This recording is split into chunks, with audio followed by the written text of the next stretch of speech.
Deuxième pays le plus peuplé du continent africain, avec plus de 100 millions d'habitants, l'Éthiopie a connu ces dernières années une croissance annuelle proche de 10%, soit l'une des plus fortes croissances économiques enregistrées dans un pays d'Afrique. Reconnue comme l'un des plus vieux foyers de peuplement au monde, elle offre une diversité de paysages et de climats remarquables, sur à peu près 2 fois la superficie du territoire français. L'Éthiopie vit essentiellement de son agriculture, qui constitue 40% de son PIB, 60% de ses exportations et 80% des emplois. L'industrie, qui représente 15% du produit intérieur brut, est en plein essor et entraîne une modernisation rapide des infrastructures du pays. Ancien territoire des empereurs d'Abyssinie et rare pays à ne jamais avoir été colonisé, l'Éthiopie est aujourd'hui un État fédéral regroupant 11 régions administratives et représentant plus de 80 ethnies. Sa capitale, Addis Abeba, est l'actuel siège de l'Union africaine. Dans les rues ici, on parle l'amharique et les 2 religions que sont le christianisme et l'islam se côtoient dans une entente parfaite.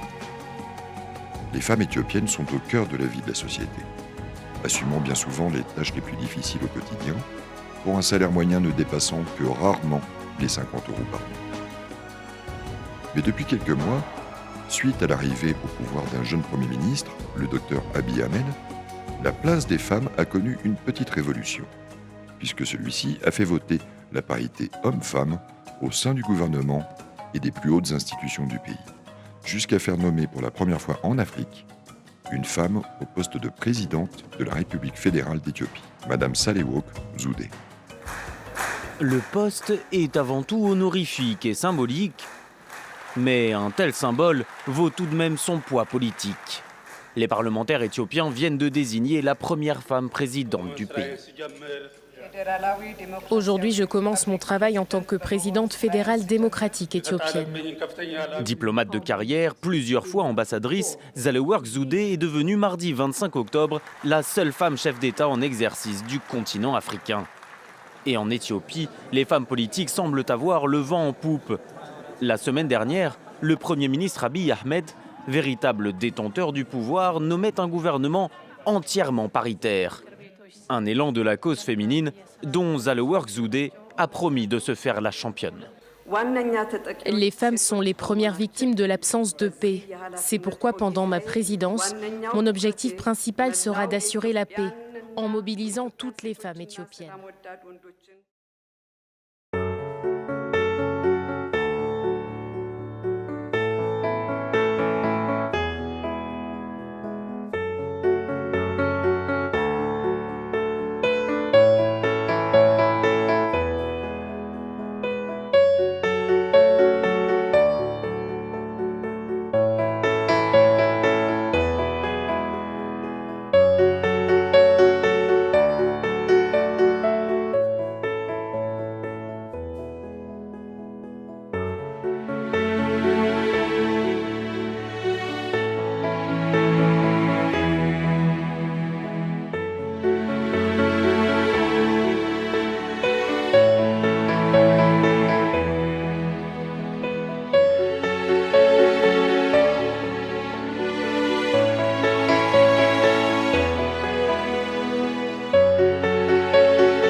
Madame la Présidente, merci pour votre disponibilité. Nous sommes extrêmement honorés pour ce moment privilégié, venir à votre rencontre. Vous avez été élue présidente de la République démocratique éthiopienne. C'est un parcours inédit, c'est un parcours qui inspire et qui est un modèle, une référence aujourd'hui. Alors évidemment, la première question, c'est qu'est-ce qui vous a conduit? Quel a été le moteur? Comment on devient présidente d'une république éthiopienne? Écoutez, je ne sais pas si j'aurai une réponse directe et une réponse précise à votre question. Je ne sais pas ce qui m'a préparée à ça. En fait, oui, mon parcours, certainement, parce que je suis l'une des rares privilégiées, parce qu'on n'est pas nombreuses, les femmes, dans la diplomatie, que ce soit nationale ou international au sein des Nations Unies. Donc c'est un immense privilège. Mais personnellement, je n'ai jamais pensé qu'un jour je serais là où je suis aujourd'hui. Mais je me dis que quelque part, inconsciemment, dans ce que je faisais, ça me préparait à peut-être un avenir plus important dans mon pays. J'ai été fonctionnaire toute ma vie, avec 10 ans d'interruption, un fonctionnaire international, et j'ai servi mon pays, j'ai servi ce gouvernement, les différents gouvernements. Et donc peut-être quelque part, ce que j'apporte pour cette position, c'est la continuité de l'État, la continuité de l'Éthiopie, avec des jeunes qui sont venus au pouvoir. Peut-être que je rassure en disant que l'Éthiopie a existé, existe toujours et existera. Parce qu'à un moment donné, il y a 2 ans, avec les événements ici en Éthiopie, on a pensé que l'unité de l'Éthiopie était menacée, fortement menacée. Nous avons toujours des défis dans ce domaine. Pour créer une cohésion nationale n'est pas très simple, mais pour vous dire que c'est peut-être l'accumulation de tout ça et mon expérience dans d'autres pays africains. Je suis restée africaniste dans l'âme, qui m'a peut-être préparée à assumer ce rôle et pour la première fois dans l'histoire de la République pour avoir une femme à la tête du pays comme chef d'État, puisque c'est cette position.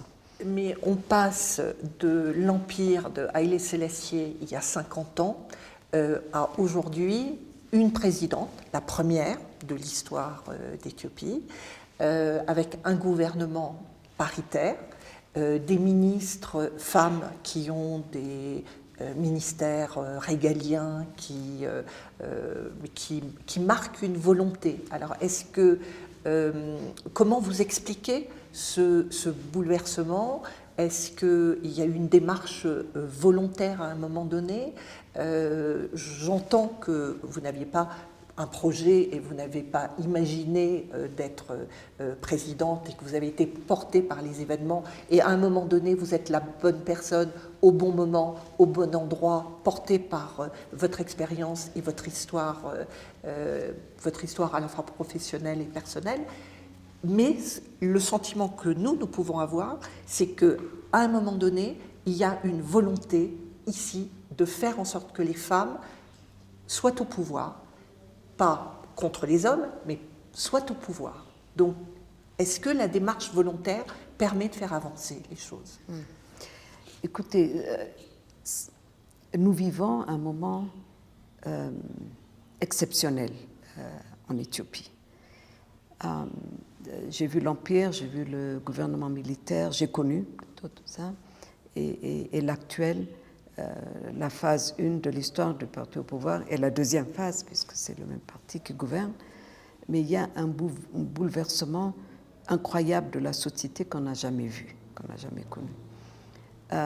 Nos changements ont été plutôt sanglants dans notre histoire, mais celui-là, c'est un bouleversement incroyable, mais dans la concorde, dans une vision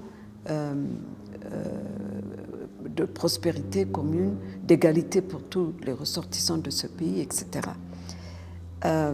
Donc, certainement, j'ai dû me trouver au bon moment et au bon endroit.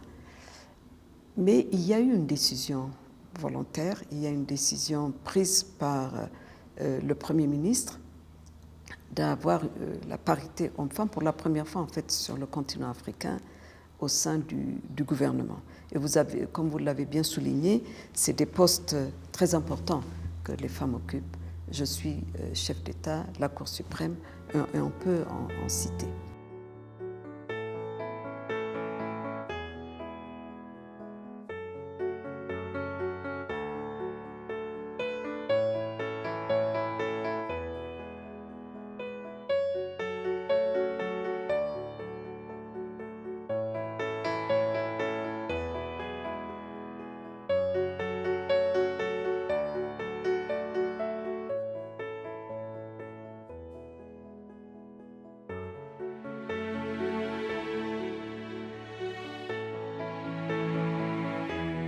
Madame la Présidente, merci d'avoir pris le temps de nous recevoir.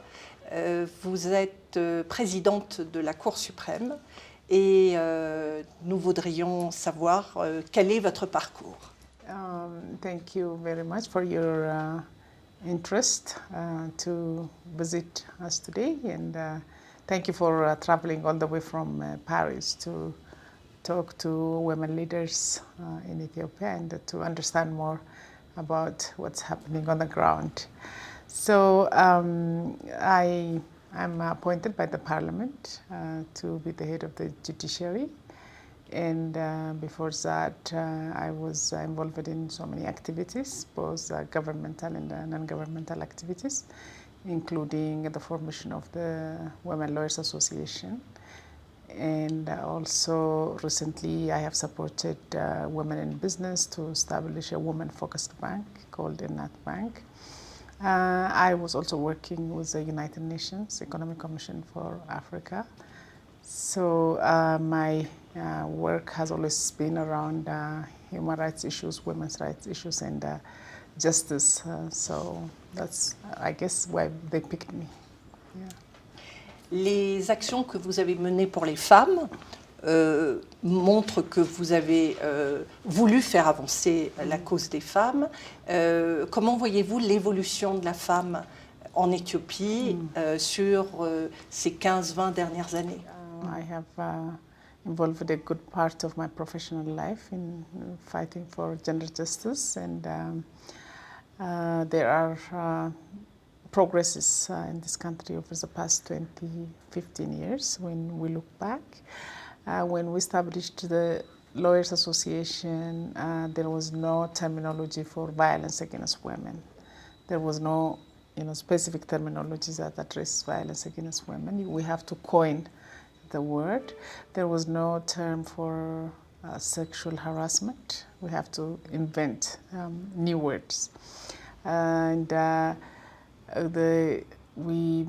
I was participating in the constitution drafting process, and as a follow-up to that, myself and women lawyers, we decided to use the window of opportunity created by the Constitution in terms of advocating for legislative reform, because the subordinate laws, such as the family law, the criminal law, were not up to the standard of the Constitution. So we picked the agenda of legislative reform. Also, our very important intervention was the area of legal aid. We started to provide legal aid to poor women, not only in Addis Ababa, but across the region, but also advocacy and public awareness, and public education was another very important component of our work. Women's rights and legislative amendment and correction was also made in the area of family law, criminal law, pension law, nationality law, and that's a very encouraging progress, I guess. Dans votre histoire personnelle, comment vous avez décidé de vous propulser dans la carrière qui est la vôtre? For me, I was born and raised in a rural area, very far from the city, 800 kilometers outside Addis Ababa. So the first time I came to Addis Ababa was to join Addis Ababa University when I was 17 years old. And that was the first time for me to see like a running water or a television set. So everything was new to me. But I was lucky because my older sister was at the university at that time. And she was the one who showed me the way, who showed me around. But in terms of legal education, in terms of going to law school, I think that has always been my passion. Even before I know what legal education was and what human rights was, even as a young kid, I have always, I was inclined to speak on behalf of others and to use my voice since I was a kid. So for me, I think going to law school was more or less a natural destination. Mais vous venez d'une famille qui vous a envoyé à l'université. Votre sœur aînée donc, était à l'université. Est-ce qu'il y avait une volonté de vous encourager à acquérir l'éducation, le niveau d'éducation nécessaire et de travailler? Est-ce que c'était dans la culture familiale? I am the fifth of nine kids, 4 boys and 5 girls. And my mom, she never had the opportunity to go to school. My dad was educated, but at elementary level, not high level education. But my family always understood the importance of education. Donc vous confirmez que l'éducation, c'est vraiment le moyen d'émanciper de manière générale la femme. Yeah, true, I agree. Yes, when I discuss with people or when I sit for an interview like today, when people ask me what is number one priority or then, very important intervention in terms of empowering women, I always say, the first 3 priorities, if I have to mention the first 3 priorities, it's going to be education, education, and education. Je voudrais quand même rappeler qu'en Éthiopie, nous avons eu des femmes. Et ce serait une omission terrible de ma part si je ne les citais pas. Nous avons connu une impératrice qui a dirigé l'Éthiopie, des femmes qui se sont battues contre les envahisseurs, etc., pour que l'Éthiopie reste indépendante. Mais on n'en a pas beaucoup parlé. Ça, je crois que le jour où on écrira, une femme écrira l'histoire des femmes en Éthiopie, elles ressortiront. Et d'ailleurs, ça s'applique à tout le continent africain. Donc, ce débat a été là. Et l'égalité homme-femme, c'est un débat qui appartient au siècle passé, que nous traînons, excusez-moi du terme, encore au XXIe siècle, où il faut trouver une solution. L'Éthiopie est dans un bouleversement incroyable, et ça concerne aussi l'égalité homme-femme. Et le Premier ministre a voulu, par ce geste très fort, montrer qu'on ne pourra pas aller aussi loin qu'il le veut, que nous le voulons tous, si on n'a pas les 50% de la société éthiopienne. Mais est-ce qu'il fallait la volonté d'un homme? Imaginons que ce soit une femme Premier ministre. Est-ce qu'elle aurait pu imposer les choses de la même manière? Moi, je crois que oui. Donc il faut une volonté. Il faut une volonté politique forte. Et il a mis plein feu sur un sujet qu'il faut que l'on traite. Alors, ce sujet a été abordé relativement récemment. Est-ce que ça suscite des réactions dans la société aujourd'hui? Est-ce qu'il y a des critiques ou est-ce que dans l'ensemble la société est portée justement par ce mouvement et mesure l'intérêt?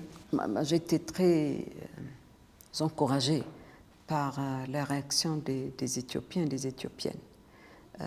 Ça a été très favorable. Ils ne voient pas d'inconvénients, je n'en ai pas vu. Il peut y avoir 1 ou 2 voix discordantes, et pourquoi pas. Et on aurait bien aimé savoir pourquoi aussi, parce qu'il est intéressant de voir ce que nous devons faire de plus. Mais l'accueil par la population a été incroyable. Et l'appui que nous avons est quand même très importante. Mais il y a l'autre face de ce bouleversement que nous voyons. Parce que je vois, je lis, j'entends comme quoi ces mesures prises seront peut-être celles qui assureront l'égalité hommes-femmes dans notre société. Moi, je trouve que ce n'est que le début. Pour moi, je ne veux pas être l'arbre qui cache la forêt, parce qu'on a pas mal de problèmes, Et on a du mal à assurer que des femmes puissent gravir l'échelon de carrière pour entrer dans la compétition sur pied d'égalité avec les Éthiopiens et pouvoir avoir ce qui leur revient, la part qui leur revient.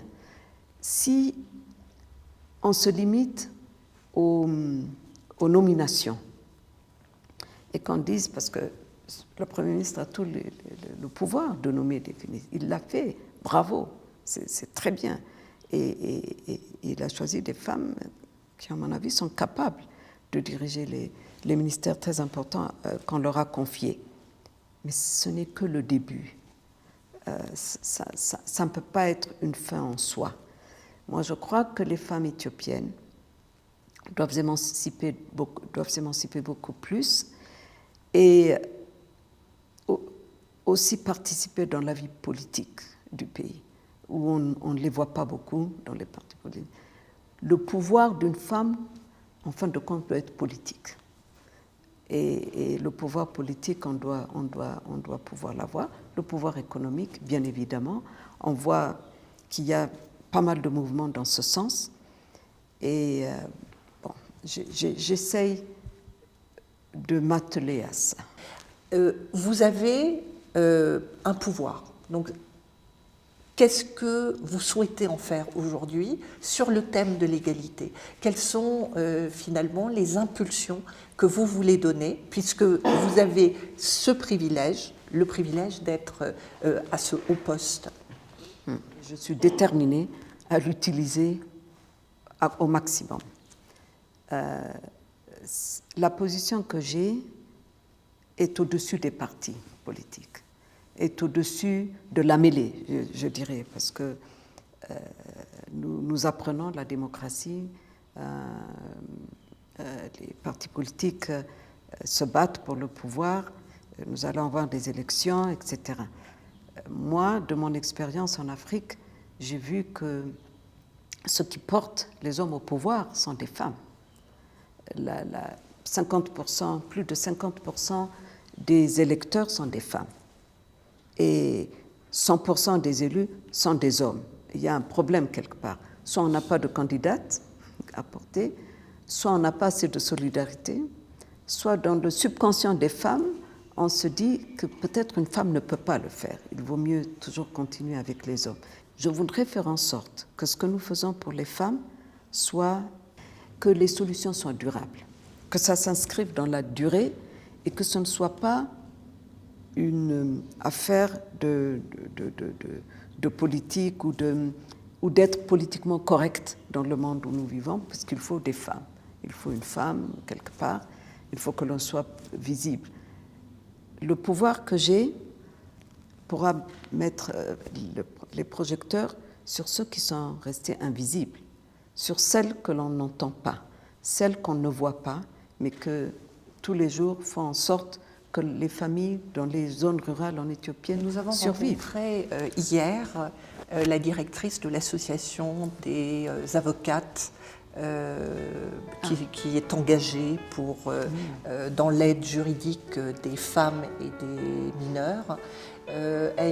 Et on a évoqué l'importance de la loi, finalement. C'est par la loi qu'on arrive à imposer un certain nombre de choses, et notamment, elle a évoqué son programme de recherche, la lutte contre les mutilations, la pénalisation d'un certain nombre d'actes comme l'excision. Alors, cette association qui existe depuis plus de 20 ans a mené un certain nombre d'actions. Quelles sont les 3 actions les plus emblématiques de cette association? እሺ በመጀመሪያ ስለ ፕሮግራማችን ኤክስፕሌን አድርጌ አልጨረስኩም። የህግ ድጋፍ አገልግሎቱን ብቻ ነው የገለጽኩት። እንግዲህ የህግ ድጋፍ አገልግሎቱ በእነዚህ ሁላ ቦታዎች ይሰራል። በህግ ድጋፍ አገልግሎቱ ከ200,000 በላይ ሴቶችን ደርሰናል እስካሁን ድረስ እና ደብል ቁጥር ያላቸው ህፃናትን ማለት ነው። Mais pour quel type d'action? Ces 200 femmes qui ont été aidées manifestement, c'est pour quel type d'action? የህግ ድጋፍ አገልግሎቱ በነፃ ማማከር፣ አቤቱታ መጻፍ፣ ጥብቅና መቆም፣ ብዙ አይነት ኬዞች ይመጣሉ። የቤተሰብ ጉዳይ ይመጣል፣ የባልና የሚስት ጉዳይ። በተጨማሪም ደግሞ አቅም የሌላቸው ሴቶች ናቸው በአብዛኛው የሚመጡት። በቪክቲም ፈንድ Vous vous intéressez aux femmes.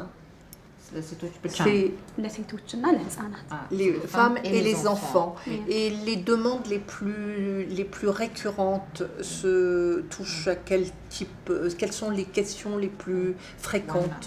አብዛኛው የቤተሰብ ጉዳይ ነው የሚሆነው የቀለብ Le divorce existe en droit éthiopien. ይበዛል ማለት ጥያቄዎች ይበዛሉ የዲቮርስ ጥያቄዎች ለማስማማት ጥረት እናደርጋለን ቅድም እንደነገርኩሽ ቤተሰብ እንዳይበተን ልጆች እንዳይበተኑ ማለት ነው የስራ ክርክር ጉዳይ ይመጣል L'objectif c'est d'aider les femmes dans leur quotidien de faire en sorte de préserver leurs droits dans leur vie quotidienne. ማንኛውም የህግ ጉዳይ ካላቸው ሴቶችን እናስተናግዳለን Et comment vous voyez la progression de l'égalité en Éthiopie? ለውጥ አለ አሁንም እኩልነት አለ ቶታሊ ለማለት አንድ Vous pouvez nous donner quelques exemples d'évolution marquante?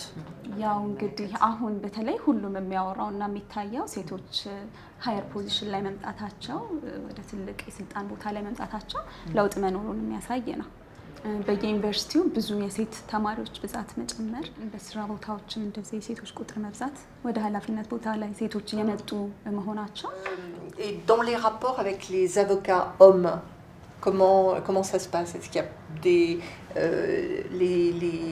les avocats, comment ils se comportent dans leur exercice professionnel?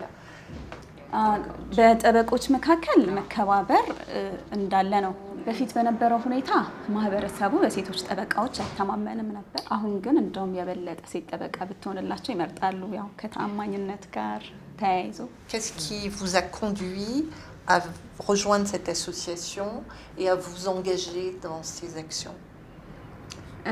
በሴቶች መብት ላይ ኢንተረስትድ ስለሆንኩ ነው በሴቶች እኩልነት ስለማመን በአገሪቷ መረጋገጥ አለበት ብዬ ስለማመን ነው የገባሁት ህግ መማሪ ደግሞ ይሄንን ራይታቸውን ፕሮቴክት ለማድረግ የበለጠ ስለሚጠቅመኝ እዚህ ማህበር ውስጥ ጆይን ያደረኩት በዚህ ምክንያት ነው En France, l'une des difficultés qu'ont rencontrées les femmes avocates, c'est de concilier leur vie privée avec leur vie professionnelle. Est-ce que c'est aussi un sujet ici, je suppose que oui,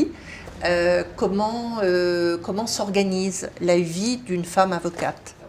በጠበቆች ላይ ብቻ ሳይሆን በሁሉም የማህበረሰብ ዘርፍ አለ ይሄ ችግር አሁን ሴቶች እየተማሩ ነው ከወንዶች እኩል ገንዘብ ለማግኘት ስራ ይሰራሉ ኢቭን ወንድ በሚሰራበት ፖዚሽን ላይ ትሰራለች የቤት ውስጥ ኃላፊነትን መወጣት የሚጠበቅባት ስቲል ሴት ናት ወንዱ እስካሁንም አምኖ አልተቀበለም ይሄን እንግዲህ ይሄንን መቀየር ነው የኛ ዓላማ J'avais vu dans la note de présentation que les mutilations étaient encore importantes en Éthiopie et que sur ce terrain-là, il y avait des actions importantes. Vous avez parlé de l'excision. Est-ce qu'il y a des choses plus particulièrement à faire? Est-ce que la religion interfère avec cela, par exemple? እና በሃይማኖት ምክንያት ችግር የደረሰባት ሴት አጋጥማን አታውቅም Mais l'excision aujourd'hui, elle n'est pas réprimée. አይ ወንጀል ነው ወንጀል እንዲሆን ያደረግነው እኛ ነን ነው ቀደም ያልኩት ወንጀልና ጉስት እንዲካተት Mais ça l'est devenu ou pas? Ça l'est devenu, mais c'est interdit. D'accord. Mais ça continue quand même. Elle dit que c'est pas Oui. ça continue. Mais au moins, au niveau légalement, il y a un texte de loi pour lutter contre l'excision. Oui. Merci beaucoup. እኔም በጣም አመሰግናለሁ Merci pour votre accueil et pour cet échange qui nous éclaire. Merci.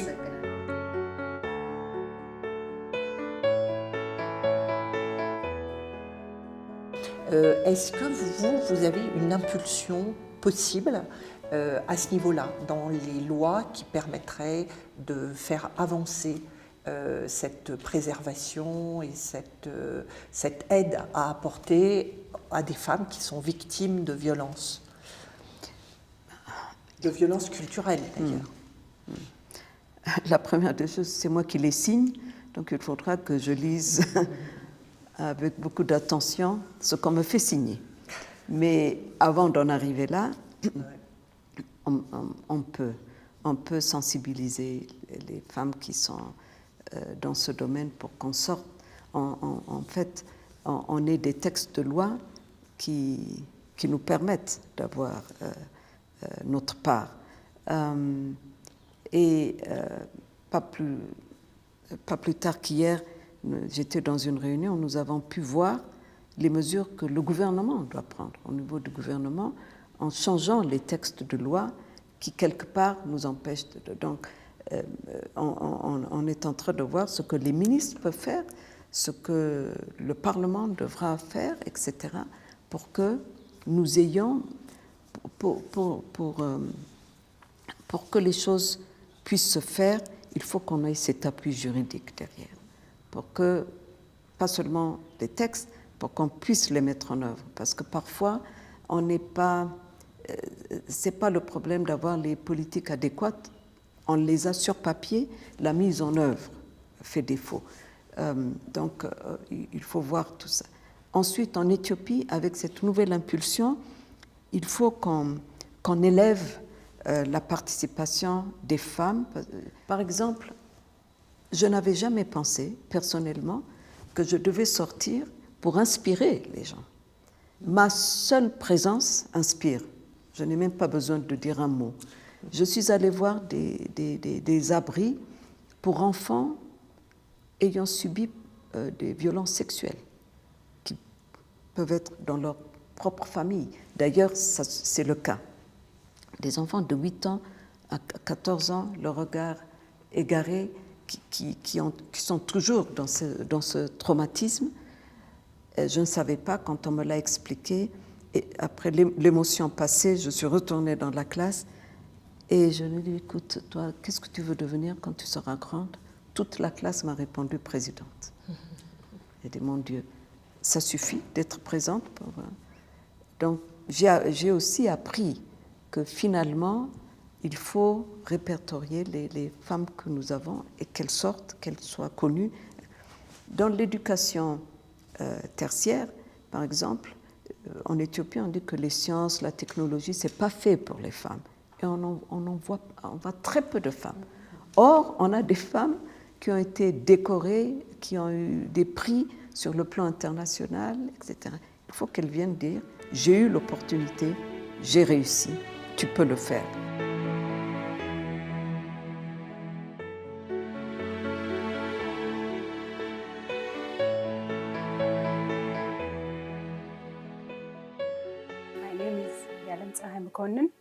I work at Addis Ababa University, College of Natural Sciences, Department of Biology. As an academician, I teach, I do research, and I have been working in the university in this department for close to 40 years. And then the product of all this research and academic engagement resulted in recognition by different organizations, locally in the country in Ethiopia and also outside Ethiopia. Just one example is the prize I got from the African Union, Women Excellence in Science for Women. I got it in 2015.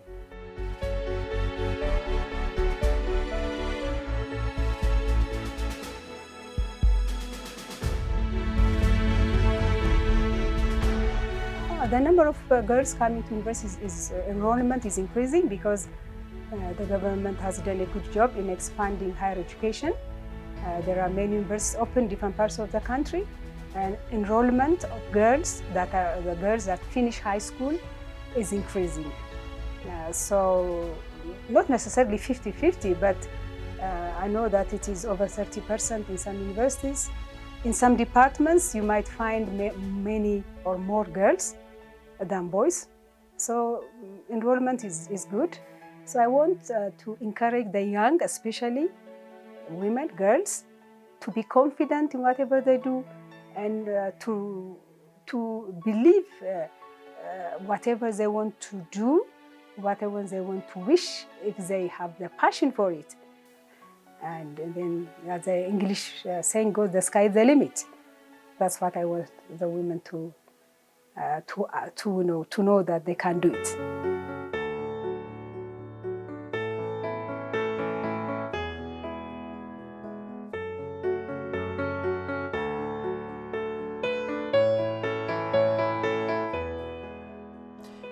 Vous parlez à présent de la sensibilisation par l'exemple. Alors moi, je voudrais vous présenter d'une part Aminata Niakhaté, qui est un exemple pour les avocates, qui inspire du fait qu'elle est d'origine malienne, qu'elle a fait tout un parcours en France, qu'elle est présidente de la commission égalité au Conseil national des barreaux, donc elle est élue dans cette instance nationale et elle est présidente de la FNUJA, qui est un syndicat qui porte la voix des jeunes avocats et en particulier des jeunes avocates. Et hier, nous étions au lycée Gebre-Mariam pour échanger sur le thème de l'égalité garçon-fille et un jeune garçon lui a posé la question de sa nationalité et on a senti à travers la réaction de ce garçon que tout à coup Aminata lui ouvrait des perspectives, une possibilité. Et de la même manière, Enke Kebede, que vous connaissez bien, puisque vous la connaissez depuis longtemps, qui est éthiopienne, s'est imposée à la tête d'une école d'avocats en France en apportant innovation et un savoir-faire qui est propre. Donc l'inspiration, elle vient de ces modèles et à travers tous ces exemples, il y a une question qui revient en permanence qui est, et vous l'avez dit, elles me l'ont dit à différents moments, finalement, les choses se font, s'écrivent, ce n'est pas une volonté à un moment donné, c'est-à-dire qu'on ne part pas du point A pour aller au point B. Alors, est-ce que ça veut dire que les femmes agissent, pensent différemment et qu'il faudrait qu'elles changent leur manière de faire pour s'imposer davantage? Parce que c'est ça la question de fond. Est-ce que nous devons décider que effectivement on part du point A pour aller au point B, ou bien justement cette différence-là fait que les femmes aujourd'hui arrivent à prendre une place différente et à gouverner de manière différente aussi. Et c'est cette différence et ces regards croisés qui vont permettre de changer la société, de faire évoluer la culture. Moi, je dirais que c'est le deuxième cas, en fait. Il faut que l'on puisse voir, comprendre et accepter le fait que les femmes peuvent agir autrement. Elles agissent autrement. Moi, dans ma vie, j'ai vu des commentaires, mais ce n'est pas comme ça que ça se fait. Je dis, mais je l'ai fait de cette façon-là et nous sommes arrivés au résultat escompté. Pourquoi voulez-vous que la voie que j'ai suivie ne soit pas la bonne? Il faudrait pouvoir me l'expliquer.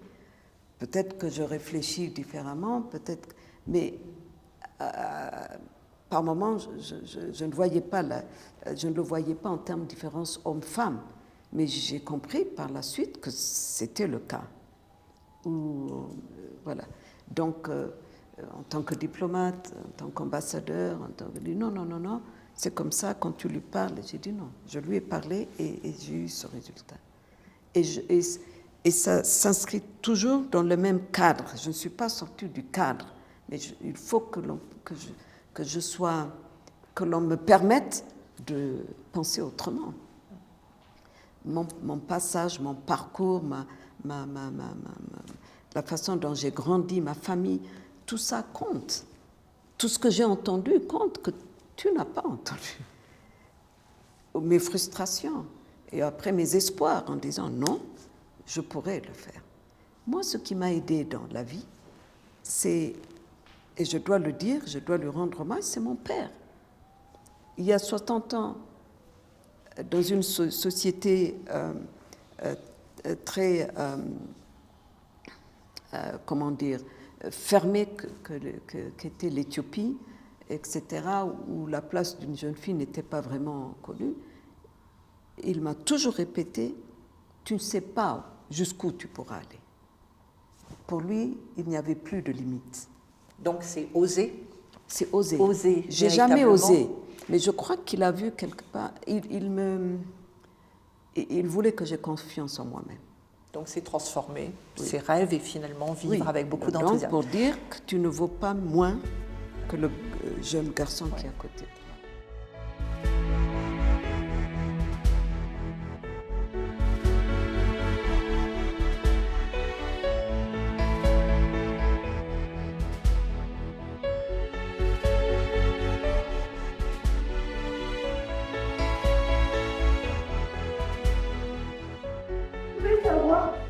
Comment a commencé l'inégalité homme-femme et est-ce que vous pensez qu'on pourrait mettre fin à cette inégalité? Si oui, comment? En parlant, en ayant conscience que c'est un objectif, en décidant que dans votre vie, vous serez traité à égalité avec les autres, en refusant les inégalités, en vous battant contre les inégalités, en aidant les autres qui subissent les inégalités. Voilà comment on va vers l'égalité. C'est en luttant contre cette injustice qui existe depuis longtemps, qui persiste dans beaucoup d'endroits dans le monde.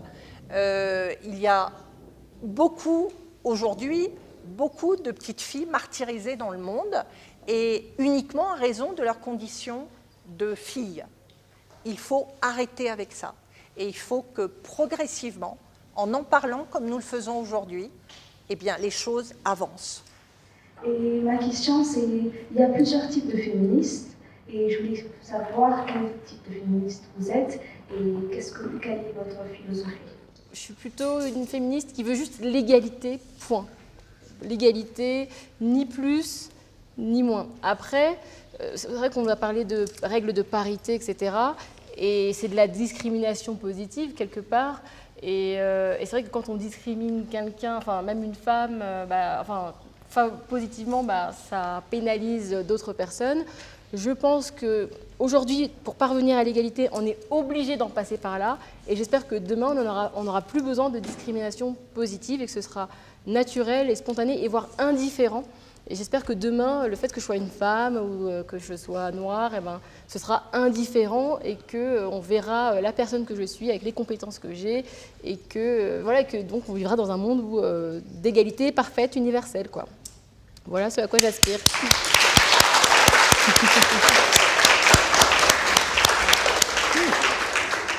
Le harcèlement, les inégalités, elles diminuent ou elles augmentent?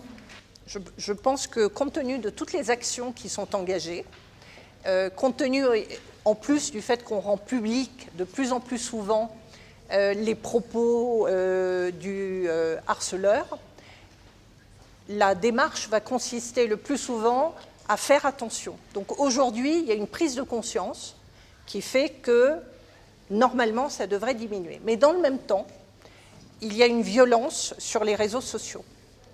Il y a une libération de la parole qui est inquiétante. Et ça vient du fait qu'on pense que derrière son écran, derrière son pseudo, on est protégé, que personne ne va savoir qui dit ou tient des propos qui méritent d'être sanctionnés. C'est de moins en moins vrai, il faut le savoir. Et il faut savoir, encore une fois, que tout ce qu'on fait, même sous pseudo, peut ressortir à un moment donné et qu'on peut être sanctionné pour cela 5 ans, 10 ans, 15 ans après. En fait, je veux savoir, est-ce que dans votre métier, vous avez rencontré des hommes qui venaient se plaindre ou bien qui voulaient se joindre à votre combat à propos de, je sais pas, des maltraitances sur des femmes, des injustices, ce genre de choses? Mais il y a beaucoup d'hommes qui se battent et qui se battent avec courage pour ça. Et qui font partie des commissions de travail, des commissions de réflexion. Et encore une fois, c'est le Premier ministre éthiopien qui a fait avancer l'égalité en Éthiopie. Donc les hommes, ils ont un rôle important à jouer. Et cette prise de conscience, elle est fondamentale.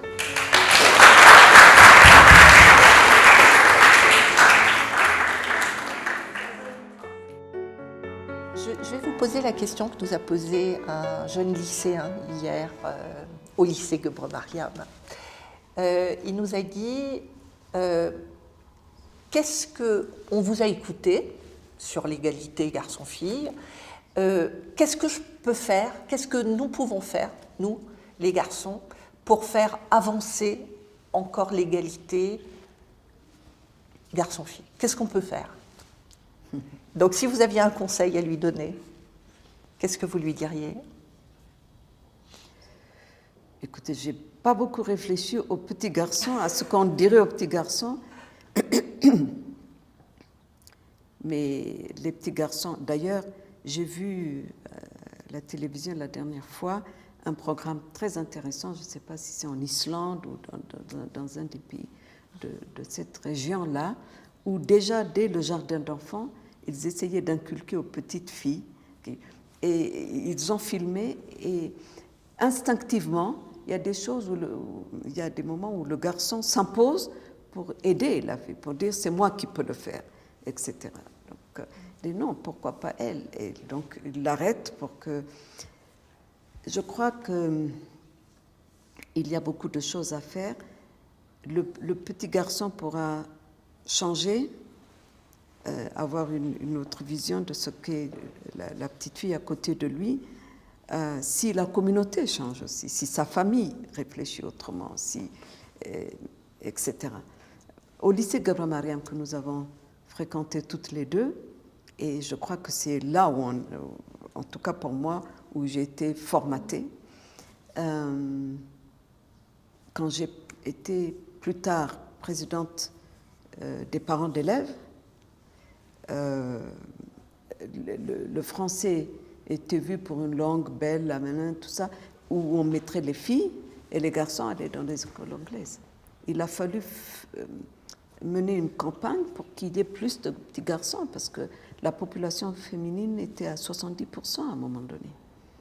Elle a dit non. Donc ne jamais abandonner, faire avancer, il faut, continuer à lutter. À lutter, et il ne faut pas qu'on comprenne que l'éducation en français donne quelque chose aux filles que les garçons ne peuvent pas obtenir au lycée et qu'il faut qu'ils aillent ailleurs. J'ai dit, qu'est-ce qui manque que l'homme, qu'est-ce qu'il faut que l'on fasse? En fait, il n'y avait rien, c'est toute une perception. Parce que une jeune femme qui s'affirme, qui a le courage, et c'est tout ça que le lycée nous a donné, peut ne pas être bien vu. Madame la Présidente, vous faites partie de ces femmes qui écrivent l'histoire. Vous êtes une femme qui avait fait et fait bouger les lignes. Donc vous êtes une femme exceptionnelle. Si vous avez un conseil à donner aux femmes, aux jeunes femmes en particulier, un mot pour conclure? Non, je dirais d'abord la question du genre, la question des femmes n'a pas de frontières. Donc, où que l'on soit, les problèmes peuvent être à des degrés différents, mais il faut une solidarité internationale. J'essaie de faire ce que je peux en Éthiopie, mais je veux inspirer les Africains et au-delà. Notre cause est commune. Ensuite, aux jeunes filles, il faut croire en nos rêves. Il faut rêver et croire en nos rêves. Que rien n'est limité pour nous. On peut rêver de toutes sortes de positions. Et il faut fouiller en soi-même et on aura toujours les ressources qu'il faut pour pouvoir surmonter les obstacles. Les obstacles, il y en aura, mais il faut jamais se décourager. Aminata, vous souhaitez poser une question? Oui, peut-être une question, vous l'avez évoqué. C'est vrai que moi, ça m'est arrivé, je m'auto-censure et je dois me faire violence pour me dire tu peux pousser la porte, tu peux candidater. Et est-ce que ça vous est arrivé? Comment vous surmontez cette auto-censure pour avancer?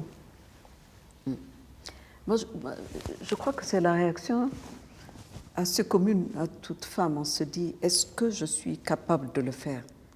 Même ce poste, l'on se dit, moi, être président, quelque part, c'est dire, est-ce que je suis capable de le faire?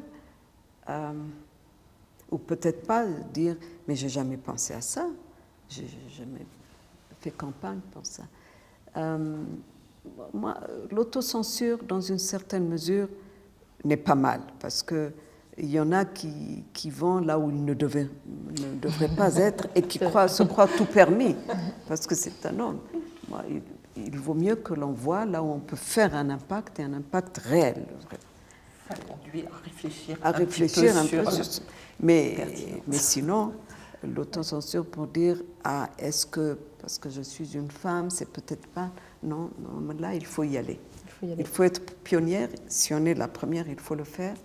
Et ça donne l'exemple. Et je vous dis, de là où je suis, je l'ai mesuré, mais vraiment, je l'ai vu dans sa pleine mesure, combien ça compte. Comme les documents que je reçois, les lettres que je reçois, et tout ça, des gens qui disent s'il vous plaît, venez ici, parce que le fait de vous voir, ça peut encourager certains. Et aussi de voir qu'on le fait différemment. Je ne suis pas prisonnière du protocole.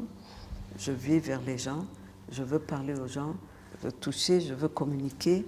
Et on nous dit non, non, non. C'est une autre façon de montrer aux gens qu'au fond, en Éthiopie, une chose que nous devons faire aussi, c'est qu'il y a une vie avant, il y a le présent, et on espère toujours avoir une vie après.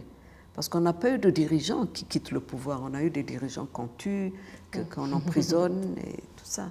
C'est la première fois qu'on a vu une passation pacifique, mais elle ne l'est pas totalement, parce qu'il faut qu'il y ait des élections, la personne quitte, le Premier ministre a démissionné. Mais tout ceci doit s'apprendre, que je suis là pour un temps, que le temps est limité, et que si je veux faire quelque chose, eh ben, il faut courir. D'ailleurs, en Éthiopie, maintenant, il faut courir. On n'a même pas le temps. Il faut rattraper beaucoup de temps perdu. Donc, ouais. Enke, une question? Non. Je voudrais vraiment remercier et vous dire effectivement que vous êtes une inspiration. Et je me suis beaucoup retrouvée dans votre discours, et notamment dans l'impact du père et l'importance du père. Moi, j'ai eu ce courage, en fait, cette éducation, cette possibilité. C'est aussi mon père qui me l'a transmis. Et si je suis aujourd'hui là et que je n'ai aucune limite dans la vie, c'est probablement dû à ça. Et ça, peut-être pour le petit garçon, pour répondre à la question du petit garçon de tout à l'heure. C'est changer le regard. C'est dire aux filles, à ses sœurs, à ses enfants demain que tout est possible. Et il n'y avait aucune limite. Et c'est ça qui fait que je pense, quelque part, on est tous là aujourd'hui. Absolument. Non, d'ailleurs, il faut le dire, parce que le vôtre était le mien, il y a une soixantaine d'années, militaire, officier de l'armée impériale, qui pouvait penser en disant « j'ai 4 filles, mais j'ai 4 trésors et je sais qu'elles réussiront, surtout l'aînée que je suis. » Et donc ça nous a beaucoup encouragés, ça c'est sûr. Je pense que nous pourrons, toutes les trois, dire que c'était une rencontre exceptionnelle, et on fait peu de rencontres exceptionnelles dans une vie.